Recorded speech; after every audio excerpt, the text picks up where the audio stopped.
Zero we. A single sentence can be a key turning a lock you never knew existed. For Eliza Ayer 006, Holay, a 24-year-old waitress drowning in her mother's medical bills. That sentence was a simple observation. 0015. For Gideon Pierce, a man insulated from the world by billions of dollars. It was rowing 21 a crack in the foundation of his entire life. She was just trying to get through rowing 26 her shift. He was just another faceless tycoon in a suit. But when she saw the Warp 32 ring on his finger, a flicker of a memory became an inferno that would threaten to burn down a century-old 039 dynasty. This isn't a fairy tale. This is the story of how a casual remark in a Rue 45 cheap diner unraveled a web of lies, betrayal, and a secret that one of Duro 51 America's most powerful families thought was buried forever. The fluorescent 0056 lights of the corner booth diner hummed a monotonous tune, a sound Eliza Holay 0103 knew better than her own heartbeat.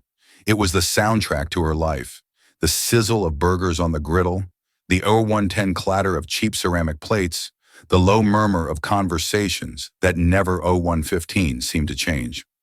At 9:00 p.m. on a Tuesday, the diner was in its nightly 0122 lull, a brief respite between the dinner rush and the late-night crowd. Eliza 0127 leaned against the cool stainless steel counter, rolling her shoulders to work 0132, out a knot of exhaustion. Every muscle ached with a fatigue that was more than physical. It was the soul 141 deep weariness of watching her mother Laura slowly fade in a sterile beige 147 hospital room. The bell above the door chimed, pulling Eliza from her thoughts. 0154. A man stepped inside and an invisible curtain of silence seemed to fall over 80159 the diner. He wasn't just well-dressed. He was sculpted from a different material than the rest of the world. His 0206 suit, a charcoal gray, so dark it was nearly black, fit him with the precision 02.12 of a surgeon's scalpel. His shoes gleamed even under the diner's grimy 02117 lights. He had the kind of quiet, absolute confidence that doesn't need to be announced. It simply is. The few 0225 remaining patrons instinctively lowered their voices. He chose a booth in the corner, sliding onto the cracked vinyl 232 seat with an economy of motion. Eliza grabbed a menu and a glass of water, her Lure 238 professional smile pasted on. Welcome to the corner booth. Can I get you started over 243 with something? The man didn't look at the menu, his eyes a startlingly clear shade of blue. Ears 250 met hers for a brief dismissive moment. Just coffee, Black. His voice was low, 257 and resonant, a cello in a room of tin whistles. Coming right up, Eliza said, 0303, retreating to the counter. Her friend and fellow waitress, Chloe, sidled up to 0308 her. Get a load of Mr. Moneybags. Thinks he's too good for a menu. $10, says 0316. He's Gideon Pierce. Eliza frowned as she poured the coffee. Who? Gideon Pierce. Pierce Holdings, 0325. International. They own half the downtown skyline. My dad used to be a foreman on one of their 0332 sites before he got laid off. That guy's picture is in the business section every 0338 other week. They say he's ruthless. Turned his family's millions into 03.44 billions before he was 30. Eliza glanced over at the man. He was staring out the 0351 window, his profile sharp and severe against the neon-lit street. He looked 0357 less like a businessman and more like a predator resting between hunts. She 4103 picked up the cup and saucer. Well, to me, he's just another customer who wants black coffee. She walked back to the 410 booth and set the coffee down. Here you are, sir. As he reached for the cup, his hand 0417 emerged from his cufflink-adorned sleeve, and on his right ring finger, 04.22 nestled against his skin, was a ring that made Eliza's breath catch in her throat. It wasn't the size or the gleam 0430 of it that stopped her. It was the design, an intricate masculine signet, 0435 ring made of a pale buttery gold. Etched into the flat face was a sigil, a 0442 stylized phoenix. Its wings spread wide with a single tiny sapphire set in its 0448 eye, sparkling like a captured star. The band itself was unique, carved to look 04 like intertwined feathers. Eliza's mind reeled. She saw the same ring, not 501, gleaming under a dinerite, but resting in a small, velvet-lined box on her own 506 mother's bedside table. Laura's ring was identical in every detail, down to the 0512 tiny, impossibly blue sapphire eye. It was her most cherished possession, the 0519, one thing she'd refused to sell, even when the medical bills became a tidal 5.24 wave, threatening to drown them. Her father, she'd always said, had given it 529 to her on his deathbed. "It's a promise, Eliza," she would whisper 5:35, her voice thin and ready, a promise of what's right. The words 541 tumbled out of Eliza's mouth before she could stop them, a quiet, stunned whisper. 547. "Hi, sir. My mother has a ring just like yours." Gideon Pierce froze his hand, 0553, hovering over the coffee cup. He slowly retracted it, and his piercing blue eyes, 0558, lifted to meet hers. The casual dismissal was gone, replaced by a sudden 06.04 glacial intensity. He didn't speak. He simply stared, his 0609 gaze so sharp and analytical, it felt like he was dissecting her, searching for the punchline to a joke she wasn't 0616 telling. "Excuse me," he finally said, his voice 0622 dropping an octave, becoming dangerously soft. Eliza's heart hammered against her 627 ribs. She felt Chloe's worried stare from across the room. She should have 633 just walked away, kept her mouth shut. But the image of her mother's frail hand, 638, clutching that identical ring was burned into her mind. "The ring?" she stammered, pointing a 646 trembling finger. "On your hand, it's the same as my mother's. The 652 Phoenix, the little sapphire, everything." A flicker of something unreadable, 0659, crossed his face. Not surprise, not recognition, but something harder, darker. He slowly turned his hand over, 0707, examining the ring as if seeing it for the first time. "That's impossible," he stated. "It wasn't a guess. It was a 0715 verdict." "But it's not," Eliza insisted, her voice gaining a desperate 0720 edge. "She's had it my whole life. Her father gave it to her. It's one of a 0725 kind," he told her. Gideon Pierce placed his hand flat on the table, the ring, a jury 0732 silent golden accusation. His gaze was cold steel. "This ring," he said, 0739, enunciating each word with chilling precision, "has been in the Pierce family for over 100 years. It was custom-made 0747 for my great-grandfather, all Alaric Pierce. There is no other. There has 0753 never been another." "You are mistaken." The finality in his tone felt like a 0759 slap. He was calling her a liar, or worse, a fool. The injustice of it piled 08105 on top of her exhaustion, and fear for her mother ignited a spark of defiance. 011 in her. "I'm not mistaken," she said, her voice low but firm. "I've held it in 819 my hands 1,000 times. I know every detail on it. I could draw it from 825 memory." He leaned back, a faint condescending smile touching his lips. 0830. It didn't reach his eyes. A fascinating story. "What is your name?" "Eliza." "Eliza 838. "Hole." "Well, Miss Hole," he said, picking up his coffee cup and taking a slow 8.44 deliberate sip. "Your mother is either a liar or a thief, because the only way 0850 she has a ring like this is if it's the one that was stolen from my family 5855 years ago." He set the cup down with a soft click. The sound echoed in the 0902 sudden silence of Eliza's world. Stolen. The word hung in the air, thick and 0908 poisonous. Her mother, the gentlest, most honest person she knew. A thief. 0914. The accusation was so absurd, so vile, it was like being told the sun rose in 920 the West. Gideon Pierce reached into his suit jacket, pulled out a slim leather 925 wallet, and extracted $300 bills, placing them on the table. It was more 932 than she made in 2 shifts. "It was an insult, a dismissal for the coffee, and a 938 your time," he said, his eyes already looking past her toward the door. He 0943 stood up, the power of his presence filling the small booth. He was already gone, moving on, leaving her in the 0950 wreckage of his words. As he walked toward the exit, Eliza found her voice. 0956. She's not a thief. He paused at the door, his back to her. He didn't turn 10:02 around, but his voice carried clearly across the quiet diner. 10:07. Then prove it. The bell chimed again, and he was gone, leaving Eliza standing 10:13 in the middle of the corner booth, her heart pounding, the hum of the lights now sounding like a scream. The 3 10-20 crisp bills on the table felt like blood money. She hadn't just served coffee to 1026, a billionaire. She had stumbled into a story, his story, and in doing so, she 1032 realized with a cold dread she may have just destroyed her own.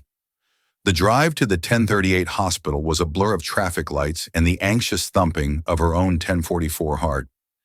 Gideon Pierce's words echoed in her head. A liar or a thief? It was 1050 preposterous. Laura Hollet was a woman who would walk back into a store to return a few cents, 1056, of extra change. The accusation was a poison dart, and Eliza felt its venom 1102 spreading through her. She found her mother sleeping, her face pale and sunken against the pristine white of the 1109 hospital pillow.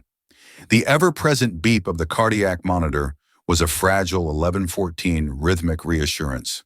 On the small bedside table next to a glass of water and a well-worn book of 1121 poetry sat the small, dark blue velvet box. With trembling hands, Eliza picked 1128 it up. The velvet was worn smooth in places. She opened the lid. There at 1134 was the pale gold ring catching the low light from the hallway, the phoenix with 1140, its proud spread wings, in the eye a tiny sapphire that seemed to hold a 1146 universe of secrets. It was identical. There was no question. 1151. Eliza, honey, is that you? Laura's voice was weak, raspy. Eliza quickly shut the 1157 box and turned, forcing a smile. Hey, Mom, I didn't mean to wake you. Your 12:03 late rough shift. Laura's eyes, though clouded with illness, were still sharp, still full of 1210 of fierce love that had been Eliza's anchor her entire life. The usual. Eliza 1218 couldn't bring herself to tell the truth. How could she voice such a monstrous accusation to this frail 1225 woman? How are you feeling? Like I've been run over by a very slow, very 1231 expensive truck, Laura said with a weak smile. The doctors were in. More talk 1238 of options. It all sounds the same. She shifted in the bed, wincing, and her 1244 eyes fell on the box in Eliza's hand. Her expression changed. The weariness 1250 was replaced by a familiar guarded look. You were looking at the ring. 1257. Eliza hesitated. I was just thinking about it, about Dad. 1305, Laura's hand, thin and crisscrossed with blue veins, reached out and she patted 1310, the mattress beside her. Eliza sat down. Your grandfather, Laura corrected 1315 gently, as she always did. It was my father who gave it to me, not 1321 yours. Eliza's father had been a good man, a mechanic who died in a workshop accident 1328 when she was 10, leaving behind nothing but debts and happy memories. The ring 1334 predated him. Right, Granddad, Eliza said, her mind racing. Mom, tell me 1341 about him again. About the ring? Laura's gaze drifted to the window, to the dark sky outside. 1349. There's not much to tell that you haven't heard. My father Owen was a quiet man, a brilliant man, an engineer. 1357, he worked for a big corporation back east. He said the ring was payment for a 1402 promise, a promise that was broken by powerful men. What kind of promise? 1408. Eliza pressed, trying to keep her voice casual. He never said, only that it was 1414 about recognizing what was right. He made me swear to never sell it, to keep it safe. He said, one day it might be 1421, the only proof we have. Proof of what? A flicker of fear, real and raw, crossed 1428 Laura's face. She looked at Eliza, her eyes pleading. Leave it be, Eliza. It's 1433, an old story, a sad story. It has nothing to do with us anymore. Some 1439 doors are best left closed. But Mom, What if someone else has a reason to 1445 open that door? The words were out before she could stop them. Laura's grip 1450 on her hand tightened. What do you mean? What happened? Eliza 1456 saw the spike on the heart monitor and cursed herself. Nothing. It's nothing. 1502. Just a stupid thing at work. She couldn't burden her mother with this. 1507. Not now. She needed to protect her. But the seed of doubt had been planted. A 1514 promise that was broken by powerful men. Who were they? And what did any of it 1520 have to do with Gideon Pierce? 1527, miles away in a penthouse apartment that seemed to float above the city, Gideon 1532. Pierce stood before a floor-to-ceiling window. The city lights spread out below 1538, him like a carpet of scattered diamonds. He held a glass of scotch, the amber 1544 liquid untouched. He hadn't been able to shake the encounter at the diner. The 1549 girl, Eliza Holay, her wide, honest eyes, her absolute certainty. My mother, 1556, has a ring just like yours. It was ludicrous. And yet he walked over to a 1603 heavy mahogany desk and switched on a green-shaded lamp. From a locked drawer, 1609, he retrieved a leather-bound folio. The Pierce Family Archives. It was a curated 1615 sanitized history, of course, but it was all he had. He opened it to the section 1621 on family heirlooms. There on a yellowed page was a photograph of the ring, his 1627 ring. The description was clear. The Phoenix signet commissioned in 1922 by 1635 Alaric Pierce, forged by artisan Michel Dubois of Paris. Unique design, 1642 symbol of the Pierce family's rebirth from the ashes of the 1921 financial, 1648 panic. Sole ownership passed down to the male heir of each generation. His father, 1654, had given him the ring on his 21st birthday. It represents our resilience, Gideon, he'd said, his 1702 voice thick with pride. We always rise. Never forget that. Gideon's 1707 phone buzzed on the desk. He glanced at the screen. Genevieve Adler, his 1713, answered. Adler, you're still up, came a crisp, no-nonsense voice. Genevieve Adler was more 1721 than his lawyer. She was his fixer, the executive of his will, and the keeper of his secrets. Something has come up, 1729, Gideon said, his voice tight. I need you to run a background check, 1734, discreetly. Another hostile takeover. A person. Her 1740 name is Eliza Holay. She works at a diner on 6th Street called the Corner 1745 Booth. Her mother's name is Laura Holay. I want to know everything. Financials, 1752 family, history, where they came from, who their people were, everything. Their 1757 was a brief pause on the other end of the line. Genevieve was too professional to ask why, but he could feel her 1804 curiosity. Is this a personal or professional matter, Gideon? Gideon, 1810, looked at the ring on his finger, the phoenix staring back at him with its cold sapphire eye. 1818. I'm not sure yet, he admitted, a rare moment of uncertainty, 1823, but it has the potential to become problematic.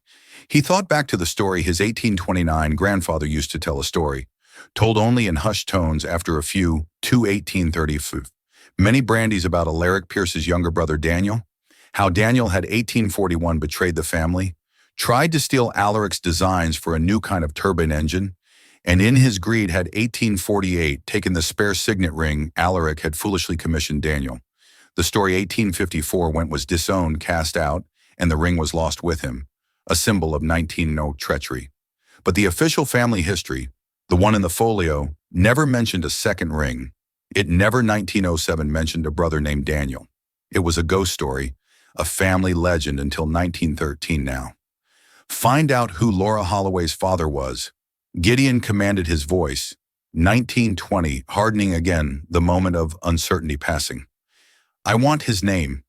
I 1926 want to know what he did for a living, and I want to know if he ever, for any 1931 reason, crossed paths with my family. He hung up the phone. The waitress had said 1937 her grandfather gave her mother the ring, a quiet engineer, 1942 broken promises, powerful men. For the first time in a very long time, Gideon, 1949. Pierce felt a sliver of something other than control. It felt like walking on 1954 thin ice, hearing the first faint crackle of it, giving way beneath his feet. He had told the girl to prove it. 2003, but now he realized with a grim certainty he had to do the same. He had 2008 to prove his own story was the truth. 3 days later, the name arrived in a single 2014 encrypted line of text from Genevieve Adler Owen Calloway. The name meant 2020 nothing to Gideon. He ran it through the private databases of Pierce Holdings, 2025 cross-referencing it with employee records, contractor lists, and financial dealings going back a century. Nothing. 2033, no Owen Calloway had ever worked for or with his family's company. He felt a 2039 wave of relief, quickly followed by suspicion. It was too clean. He was 2044, stewing in his office, a vast expanse of glass and steel, on the 80th floor when 2050, Genevieve herself appeared at his door. She was a severe woman in her 50s, 2057, always dressed in impeccably tailored suits, her gray hair pulled back in a 2102 tight shiny. She held a thin file. "You're not going to like this," she 2108 said, foregoing any greeting. She placed the file on his desk. Gideon opened it. 2114 inside were public records, a birth certificate for Laura Ann Calloway, born in Wilmington, Delaware. Father, 2122, Owen Calloway, mother Helen Calloway, and then another document, a patent 2129 application from 1968. Inventor Owen Calloway, invention, a 2135 novel gearing system for high-torque industrial turbines. A SNEAF patent, 2142 none. Application withdrawn. Gideon's blood ran cold. He recognized the 2148 schematic. It was a primitive but unmistakable precursor to the Pierce Mark III turbine. The very invention, 2156, that had catapulted his grandfather's company from a regional player into a 2202 global powerhouse in the early 7s. The invention credited solely to his 2207 grandfather, William Pierce. The application was withdrawn on October 22nd, 13th and 12th, 1968. Genevieve set her voice flat. According to banking records, a 2219 accessed on October 14th, 1968, Owen Calloway made a one-time cash deposit of $2226, $50,000 into his savings account, a significant sum for an engineer at the 2231 time. He quit his job a week later, moved his family, and never worked in engineering again. He died of a heart 2239 attack 6 years later at the age of 42. The pieces clicked into place with 2246 sickening clarity, a non-disclosure agreement, a cash payoff, a brilliant 22-on-53 idea bought and buried under the Pierce name. So he was bought off. Gideon said 22-on-59, the words tasting like ash. My grandfather stole his invention and paid 23-on-04 him to keep quiet. It appears that way, Genevieve confirmed. The $50,000 was likely 2311 positioned as a consulting fee to keep it legal. There's no paper trail linking 2317 it directly to the patent. Of course, your grandfather was meticulous. And the 2322 ring? Gideon asked, looking at his own hand. That, Genevieve said, is where at 2328 gets strange. I found the jeweler who bought the assets of Dubois Ace of 2334 Paris. The records are ancient, but their ledgers were like your grandfather, meticulous. In 1922, 2341, Alaric Pierce commissioned 2 identical Phoenix signet rings. He paid $2346 for both. There's a note in the margin in the artisan's hand. She slid a 2352 translated copy across the desk. It read, "One for the builder, one for the 2358 dreamer.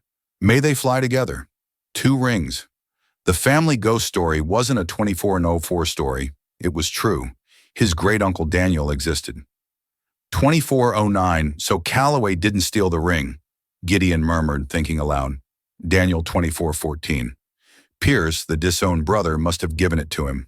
But why?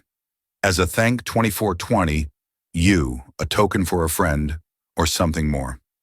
The puzzle was no longer about a 2426 simple diner waitress. It was about the very bedrock of his family's legacy. It 2432 was built not just on resilience, but on a lie. The knowledge was a corrosive 2437 acid in his gut.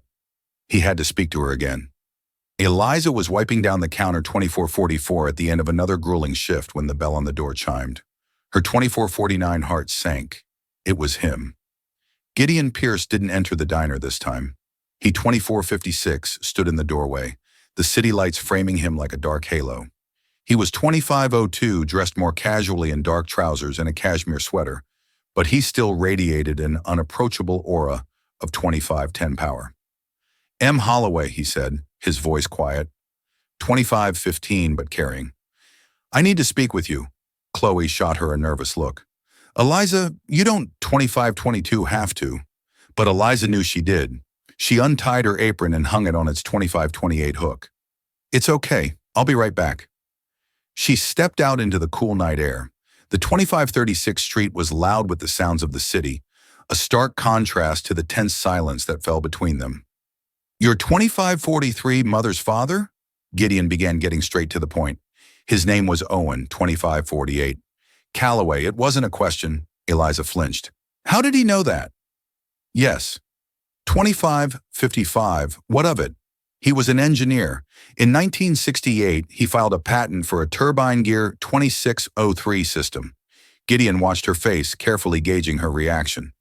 Eliza's 2608 mind went blank. She knew her grandfather was an engineer, but the details were a fog. Her mother never 2616 spoke of his work, only of his sadness. I don't know anything about that, she 2621 said honestly. I think you do. Gideon countered, his voice sharp with 2627 impatience. Or your mother does. My grandfather, William Pierce, launched a 2632 turbine based on an identical design a few years later. It made my family a 2637 fortune. Calloway withdrew his patent and accepted a cash payment. This isn't 2643 about a stolen ring anymore, is it, Ms. Holloway? This is about a shakedown. Is 2648 that your plan? Use this old story to leverage a payday for your mother's medical bills.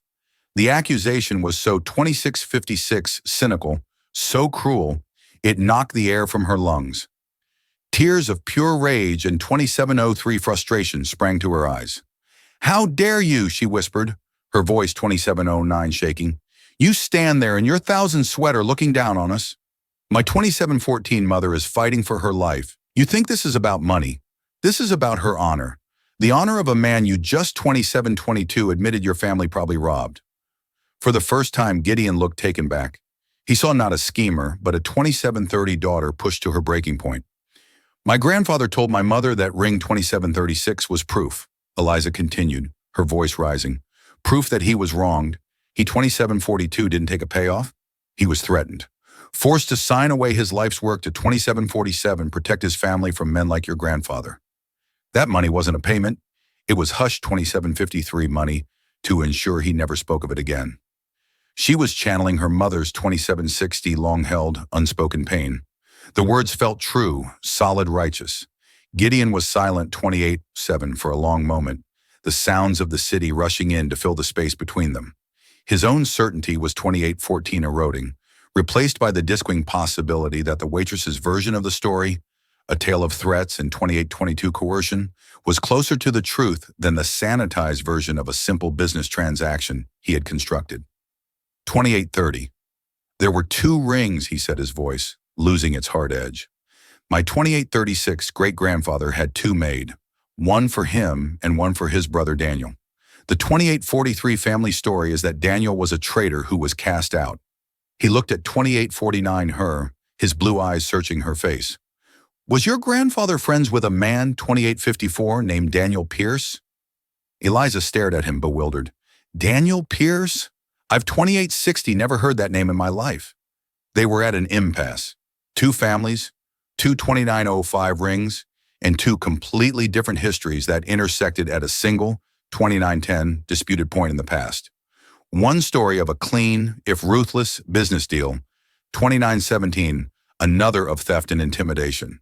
And at the center of it all, a ghost 2922 named Daniel Pierce, and a ring that was supposed to be a promise. My mother has 2929, the ring, Eliza said, her resolve hardening. You have your story. I have 2934 mine, and I'm going to find out which one is true. Gideon gave a single sharp nod. 2942. The condescension was gone, replaced by a grudging respect. So am I. He turned 29:48 and walked away, disappearing into the city's shadows, leaving Eliza with the chilling realization that their quest 29:55 for the truth was now inextricably and dangerously linked. The confrontation 30:01 with Gideon Pierce left Eliza shaken but resolute. She had defended her family's 30:06 honor, but his questions echoed in her mind. Daniel Pierce, 3013. The name was a blank slate. She returned to the hospital the next 3018 day with a new sense of urgency. She found Laura sitting up, looking a 3024, little stronger than the day before. The poetry book was open on her lap. Mom, 3030. Eliza began pulling a chair close. We need to talk for real this time. No more 3036 secrets. Laura sighed a long, weary sound and closed the book. I knew this day would 3043 come. Seeing you with the box, I knew you wouldn't let it go. She looked at 3049, her daughter, her eyes full of a deep, ancient sorrow. 3054. What did he say to you? He? Eliza asked, feigning ignorance. Don't play coy, 3101, Eliza, the man from the diner. You think a man like Gideon Pierce makes a scene, 3108, and it doesn't get noticed, Chloe called me. She was worried sick. Eliza's 3114 shoulder slumped. He found me. He knows about Granddad Owen. He thinks we're trying to 3121 blackmail him. He thinks Granddad sold his invention to the Pierce family. 3128. Laura's expression hardened. Sold it? Is that what they call it? She 3133 scoffed a bitter rattling sound. Your grandfather was a genius, Eliza. A 3139 gentle, trusting soul who thought the world worked on merit and good faith. He 3144 was working at a large firm, a competitor to Pierce Industries at the time. He developed his turbine gearing 3151 system on his own time. It was his masterpiece. She paused, her gaze distant, lost in 3159, the memory. He made the mistake of mentioning it to a colleague, trusting him. That colleague left the company 23206 months later for a senior position at Pierce Industries. 6 months after that, your grandfather, 3214, received a visit from two men. They weren't lawyers. They were persuaders. 3220. They worked for William Pierce. The sterile hospital room suddenly felt cold. 3227. What did they do? Eliza whispered. They didn't lay a hand on him, Laura 3233 said, her voice dropping. They were smarter than that. They laid out photographs on our kitchen table. 3240, pictures of me playing in the schoolyard. Pictures of your grandmother leaving the 3245 grocery store. They told him what a beautiful family he had, and they told 3252 him it would be a shame if something were to happen to them. Then they put a stack of papers in front of him, a 3258 non-disclosure agreement and a contract assigning all rights to his invention to 3304, a shell corporation owned by Pierce Industries, and an envelope full of cash. 33-12. The story was uglier than Eliza could have imagined. This wasn't business. It was gangster tactics. 33-19. He signed everything, Laura continued, her voice trembling. What choice did 3324 he have? He took the money because refusing it would have been an act of defiance, and he was too scared to defy 3332 them. We moved a week later. He was a broken man, Eliza. They didn't just 3339 steal his work. They stole his soul. He died 6 years later. But the truth is, 3345, they killed him that day in our kitchen. Tears streamed down Eliza's face. She 3351 finally understood the deep well of sadness in her mother, the fear behind her warnings. 3357, but the ring, Mom? Eliza pressed gently. Where does the ring come into it? Who 3404 is Daniel Pierce? Laura flinched at the name, a genuine 3409 startled reaction. Where did you hear that name? Gideon told me. He said his 3414 great-grandfather had 2 rings made, one for himself and one for his brother, 3420. Daniel, who was disowned. Laura was silent for a full minute, her 3425 brow furrowed in concentration. Daniel Owen never said the name Pierce. 3432. He only ever called him my friend, his only friend in that terrible time. 34:38. She began to recount a different part of the story, one she'd never shared. After 34:44, Owen was forced out. He fell into a deep depression, but one man sought him out. 34:51, a man who introduced himself only as Daniel. He was a drifter, an outcast. 34:56, but he had an artist's soul and a hatred for the kind of corporate greed. 35:02 that had destroyed Owen. He had heard what happened to Owen through the engineering grapevine. 35:08, this Daniel Laura recounted told your grandfather that he too had been 35:14, betrayed by a powerful family. He understood what it was to have everything stolen by your own blood. 35:21, they became friends. Two broken men finding solace in each other's company. 35:27, before Daniel left town for good, he gave Owen the ring. She looked at Eliza. 35:33, her eyes intense. He told Owen this was meant to symbolize a shared dream. 35:39, between brothers. It was forged in hope and tainted by greed. It belongs to the 35:45 wronged, not the wrongdoer. Keep it as proof that integrity has a value that 35:51 money can't buy. One day the phoenix will rise for the right person. Owen. 35:58. Cherish that ring more than the invention itself. It was a symbol that he wasn't alone in his suffering. So 36:05, Daniel Pierce wasn't a traitor. He was another victim, and he had given the ring his own birthright to another 36.13 wrong man as an act of solidarity. The story was so much more profound, so much 36:20 more tragic than Gideon's cold family ledger. 36:26. At the same time, Gideon was in his family's ancestral home, a sprawling 3631 stone estate an hour outside the city. He rarely came here. It felt more like a 3637 museum than a home filled with portraits of stern-faced ancestors. 3643. In the library, a room paneled in dark wood that smelled of old paper and 3648 polish, he met his cousin, Robert Pierce. Robert was a few years older, with a practiced smile and the easy 3645 charm of a man who had never worked a day in his life. He managed the family's 3701 charitable foundation, a role that required him to attend galas and cut ribbons. Gideon, to what do we owe the 3709 honor? Robert said, pouring 2 glasses of brandy, tired of the concrete jungle. 3716. I'm looking for information. Robert, Gideon said, cutting to the 3721 chase about great Uncle Daniel. Robert's smile faltered for a fraction of a 3727 second. Daniel, the black sheep, that old ghost story. What's gotten into you? 3735. I have reason to believe the story's true, and I need to know the details. The real details, not the sanitized 3742 version. Robert swirled the brandy in his snifter, suddenly looking 3747 thoughtful. Well, you know the legend. He was the younger brother, the artist, the 3754 dreamer. All Alaric was the pragmatist, the builder. Daniel apparently accused 3801 Alaric of stealing his ideas for the company's early successes, tried to stage a boardroom coup. When it failed, 3808, he vanished, but not before stealing a valuable ring and supposedly selling 3814 company secrets to a rival. Robert sighed dramatically, a classic tale of 3820 sibling rivalry and betrayal. It's why the line of succession has always been 3826, so rigidly defined, to prevent another Daniel.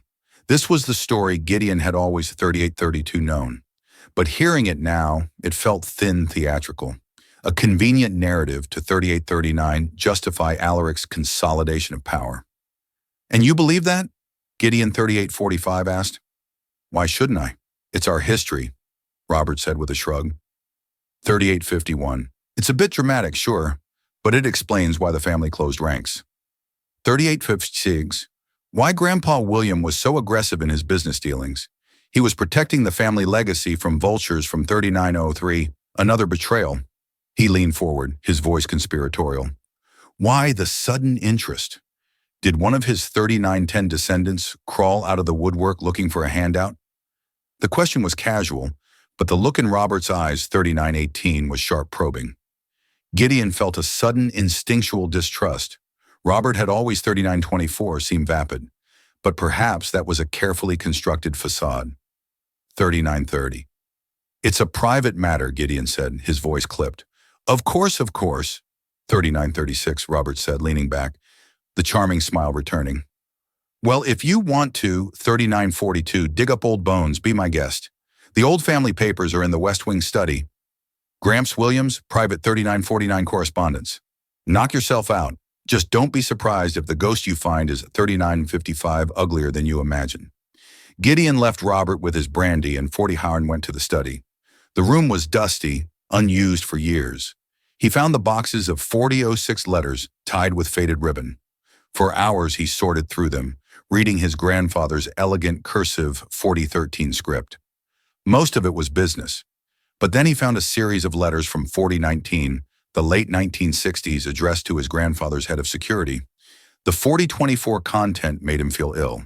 There were updates on the surveillance of a man named Owen Calloway, reports on his 4031 daughter's school schedule, his wife's daily routine, and then a final chilling 4037 memo. Subject Calloway has been neutralized, assets secured. He is no 4042 longer a threat. Neutralized, assets secured. Eliza Hole's story was true. 4049, it was all true.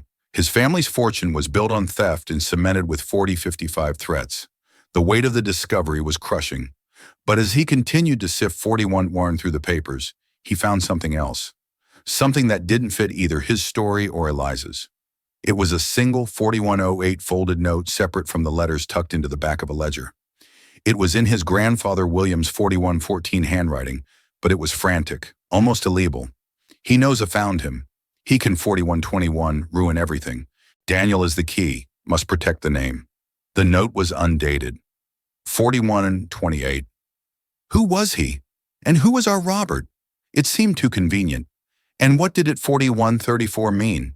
Daniel is the key. Daniel was supposed to be a ghost, a 4140 long-vanished traitor. But this note, written decades after Daniel's 4145 disappearance, spoke of him as a present active threat. 4150, Gideon stood in the dusty silent study, holding two conflicting testaments. In 4156, one hand, the sordid truth of his grandfather's crime against Owen Calloway. In the other, a cryptic note, 4203, that suggested a deeper, more complex conspiracy was at play. The story was no 4209 longer just about his grandfather and Eliza's. There was a third player, a hidden thread, and the name of that 4216 thread was Daniel. The discovery of his grandfather's note threw Gideon into a 4222 state of focused obsession. He knows RH found him. Daniel is the 4228 key. It was a cipher, and Gideon knew he couldn't crack it alone. The animosity 4234 between him and Eliza had melted away, replaced by the grim reality that they, 4240, were the only two people with a stake in the complete truth. He found her where 4245 he knew she'd be in the hospital cafeteria, staring into a cup of coffee with the same haunted expression he saw 4252 in the mirror. He sat down opposite her, placing a thin file on the table between 4258 them. Your mother was right, he said, his voice devoid of its usual authority. 4304 filled instead with a quiet gravity about everything. The threats, the 4310 coercion. My grandfather put your family through hell.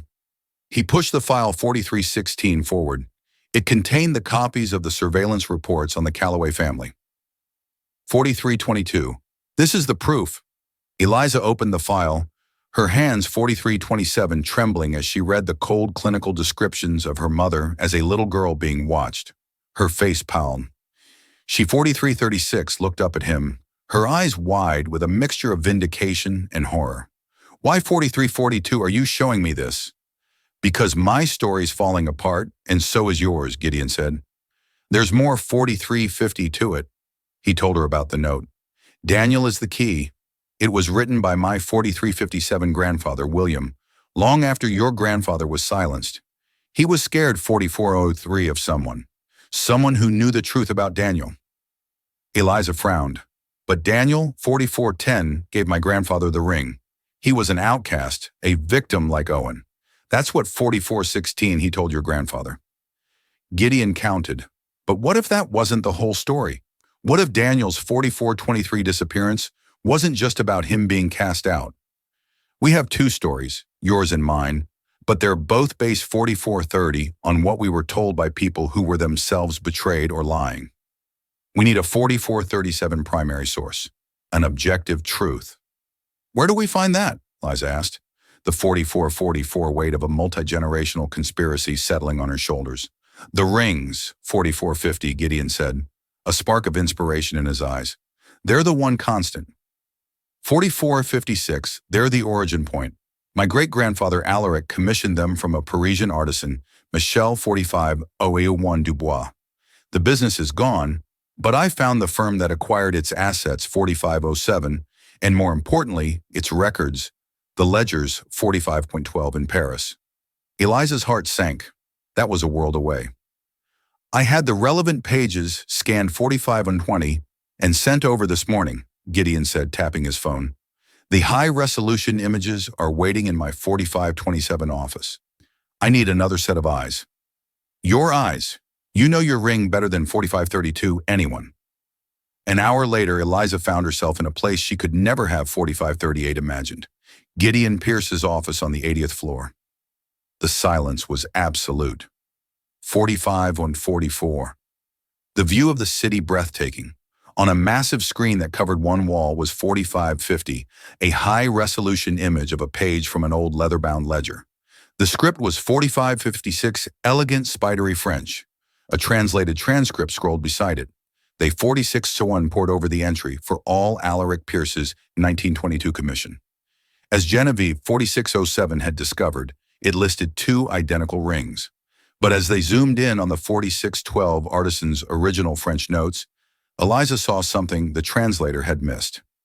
4617. The translator's note read, one for the builder, one for the dreamer. But the 4623 original French was more specific. Eliza had taken 4 years of French in high 4629 school, and while she was rusty, one phrase jumped out at her. 4637, guardian. That's not dreamer, Eliza said slowly. 4643, pointing at the screen. Guardian Deem.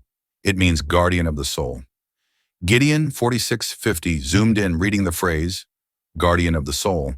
He repeated the words 4655, feeling heavy and significant, a builder of an empire and a guardian of its soul. 4702. It wasn't a rivalry. It was meant to be a partnership, a balance. 4707, this changed everything. All Alaric and Daniel weren't meant to be competitors. They were meant to be two halves of a 4714 whole. The story of Daniel's betrayal was a complete fabrication.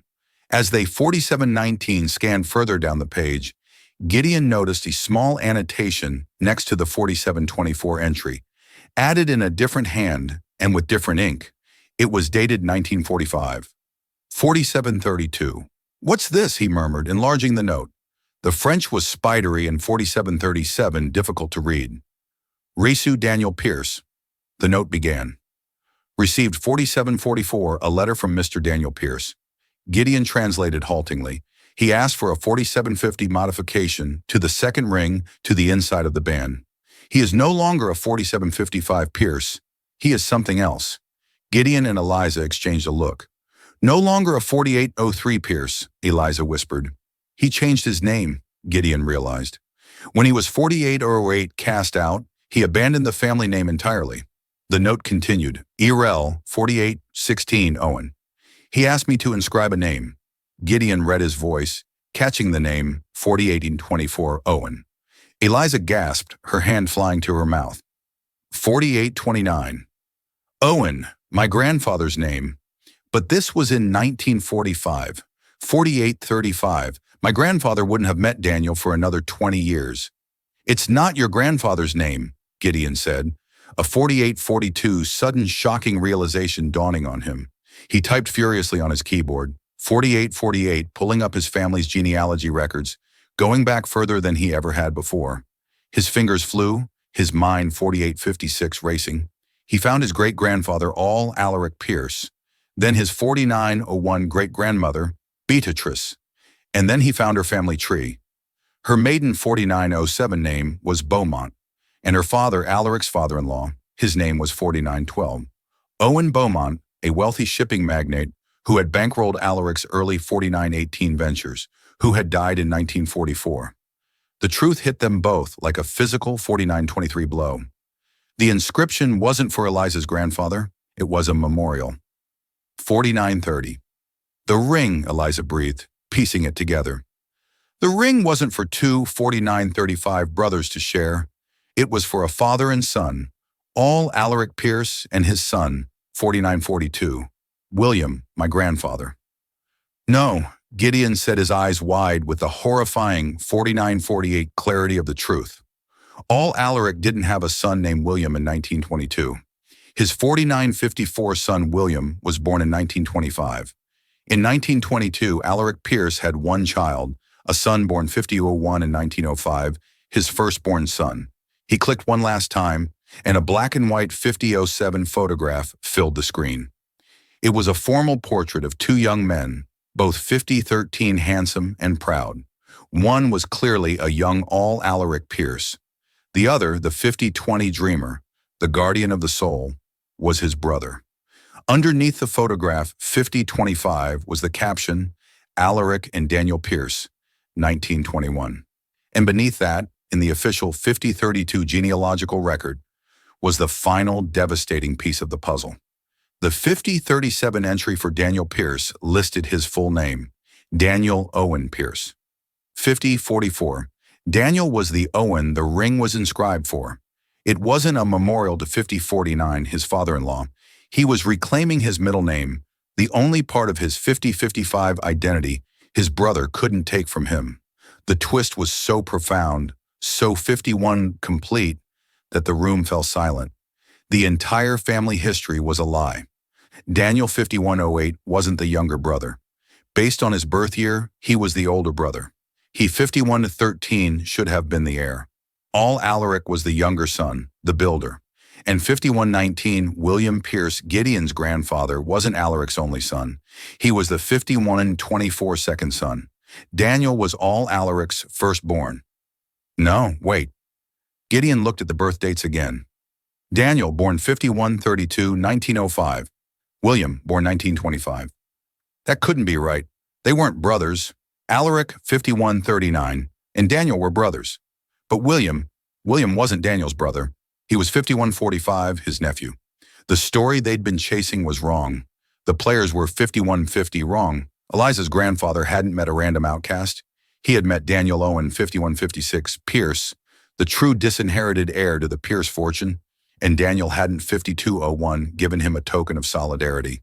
He had given him the ring, his own ring, 5206, inscribed with his own name for safekeeping. It was a piece of evidence, 5212, a dormant claim to an empire. And William Pierce, Gideon's grandfather, 5217, hadn't just stolen an invention from Owen Callaway. He had done it to suppress a man who had been in contact 5224 with the one person on earth who could challenge his own father's and therefore his own legitimacy, his uncle Daniel, 5231. Pierce, the note he knows. Ah, found him. Daniel is the key. Snapped into 5238 focus. He was Owen Callaway. R was likely Robert's father or grandfather, 5244, another part of the conspiracy. And Daniel was the key because his existence, 5250, and his connection to Callaway threatened to unravel the foundational lie upon which William Pierce's entire 5257 life and fortune were built. They hadn't just silenced an inventor. They were 5304 silencing a witness. The truth pieced together from the artisan's ledger was 5309 more corrupt than they had ever imagined. Daniel Owen Pierce, the rightful heir, had been systematically 5317 erased from history. Gideon's grandfather, William, had silenced Owen Callaway, not over a simple invention, 5325, but to bury the foundational lie of their family's power. It became 5330 terrifyingly clear that Gideon's cousin, Robert, knew this dirty secret and was 5336, positioning himself to use it as a weapon in a corporate power play. There was only one place to force a reckoning, 5343, the annual Pierce Foundation Charity Gala, Robert's personal stage. For 5349 Eliza, her mother's presence was non-negotiable. This fight was no longer just about 53 on 55 uncovering the truth. It was about delivering justice. And for that to happen, the victim's voice had to be 5402 heard. The grand ballroom glittered with false brilliance, a perfect setting for the 5408 unmasking. Robert was in his element, the charming, benevolent host. That was until he saw 5415 Gideon and Eliza cutting a path directly toward him. His practiced smile became a 5421 brittle facade. Robert Gideon began his voice low and 5427 cold, cutting through the pleasantries. The games are over. We know about Daniel, 5432, Owen Pierce, the true heir. Robert scoffed, preparing a condescending 5437 dismissal. Gideon, you've clearly been listening to fairy tales from a... He was 5442 cut off by a woman's voice, weak but amplified by a microphone that sliced 5448 through the ballroom's polite chatter. His fairy tale cost my father his life. 5455. A hush fell over the room. All eyes turned to the entrance, where Laura Holloway sat in a wheelchair, her gaze 5502 locked on Robert with an intensity that defied her frailness. William Pierce, 5509, destroyed my father because he was friends with the honorable man your family threw away, Laura declared. My 5515 father was forced to keep your secret. I will not. As gasps rippled through the stunned 5522 crowd, the massive screens on stage meant to display photos of the foundation's good works flickered. Eliza 5529 held up her phone, and the damning image from the Parisian Ledger filled the screens for all to see. The entry, 5536, detailing the commission for 2 rings and the name to be inscribed within the second Owen. Trapped, Robert stared from 5544. Laura's accusing face to the irrefutable proof on the screens. He was cornered by 5550, a ghost from the past and evidence set in stone. Gideon stepped forward, his 5556 voice ringing with chilling authority. My family's legacy is built on a lie. 5602, he announced to the captive audience. A lie my grandfather silenced a man to 5609 protect. And a lie my cousin, he turned, pinning Robert with a glare, planned to 5616 use for his own personal gain. The public accusation pushed Robert over 5620 the edge. His carefully constructed composure shattered into pure, unrestrained rage. You fool, Gideon! 5630, he hissed, forgetting the live microphone just inches from his mouth. I was trying to protect us. I knew the 5636 truth, and I kept it buried. You and your pathetic little waitress have ruined everything. 5643, the confession amplified for all to hear, echoed in the dead silence of the ballroom. In a single 5649 self-incriminating breath, Robert had confirmed a century of corruption, and 5654 authored his own spectacular downfall. He stood alone, exposed under the 57-ounce glittering chandeliers, the king of a corrupt castle that had just crumbled to dust around him. The aftermath of the 5708 gala was a whirlwind of headlines and resignations. The Pierce dynasty was shaken, but in the ensuing quiet, it was 5716 being reborn, not broken. Weeks later, in a sun-drenched private hospital suite, 5723, a fragile peace had settled. Laura Holloway, looking out over a green garden, had a light in her eyes that 5730. Eliza hadn't seen in years. The weight of a lifetime of secrets had finally, 5736, been lifted. Gideon Pierce entered the room quietly, no longer an untouchable 5741 tycoon, but a man humbled by the truth. He didn't offer empty apologies. 5747, instead, he placed a leather-bound document on the table beside Laura's bed. 5753, the Daniel Owen Pierce Foundation. He said, his voice steady and sincere. 5760, it will exist to fund the independent inventors and artists my family tried to crush. A significant portion of my 5807 family's fortune will serve as its endowment with the estate of Owen Calloway as its first honorary 5814 beneficiary. Tears welled in Eliza's eyes. It was more than restitution. It was justice. 5822 forged into a new legacy. Laura simply reached out and placed her 5827 hand over Gideon's. You have honored him, she whispered. 5833, you have honored them all. Gideon then looked at Eliza, pulling his own Phoenix 5838 ring from his finger, and placing it next to the one that had started it all. The two rings, twin flames of pale gold, lay 5847 side by side, finally reunited. One for the builder, one for the guardian. He, 5854, said, his gaze locking with hers. I can rebuild the company, but it has been 5859 missing its soul for a century. Help me bring it back, Eliza. It was an offer, 5905, not of money or power, but of purpose. Looking at the two ring symbols of a 5911 promise finally kept Eliza saw a clear path forward. Yes, she said, her voice 5917 firm and her heart full. Let's give them a legacy to believe in. A single 5923 sentence in a late-night diner set in motion a chain of events that rewrote 5928 history. Eliza Holay, a waitress who fought for her mother's honor, proved 5934 that the truth, no matter how deeply buried, has a power that no fortune can, 5940, suppress. And Gideon Pierce, a billionaire trapped in a gilded cage of 5946 lies, discovered that true wealth isn't about what you inherit, but about the 5952 integrity you choose to build. Their story reminds us that every family has 5958 secrets, and that it sometimes takes the courage of an outsider to bring the 63 truth to light, allowing the phoenix to finally rise from the ashes. If this 6009 story of truth, justice, and the incredible power of one person's voice, 6014 moved you, please give this video a like and share it with someone who 6020 appreciates a story that's more than just fiction. Don't forget to subscribe 6025 to our channel for more true life dramas that will stay with you long after the 6032 screen goes dark. Click that notification bell so you never miss an 6037 upload. Thank you for listening.